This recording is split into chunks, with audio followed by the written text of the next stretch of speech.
এখানে লঙ্কা গুঁড়ো, হলুদ গুঁড়ো দিয়ে এখন কষিয়ে নেব। দেখো ঝুল দিয়ে দিলাম।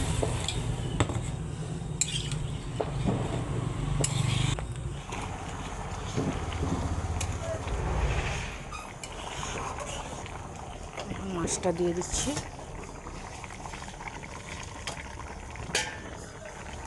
কই মাছ দিয়ে তোমার বেগুন আলুর ঝোল। দেখো বন্ধুরা, আমার সবজি হয়ে গিয়েছে। এখানে ঢাকনাটা তুলে নিলাম।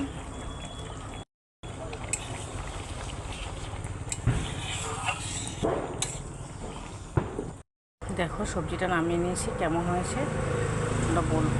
আর বাকি খাওয়ার সময় দেখা হবে তোমাদের সাথে। দেখো বন্ধুরা, তোমাদের সাথে কি রান্না করেছি সেটা তো দেখিয়েছি। বেগুন আলু মাছ দিয়ে রান্না করেছি। এখানে চিকেন করেছি। আজকে এইটুকে খাওয়া দাওয়া হবে। তোমরা দেখে নাও কেমন লাগে। আমার মেয়ে খাচ্ছে, ও বলবে কেমন হয়েছে। কেমন হয়েছে? খুব টেস্টি।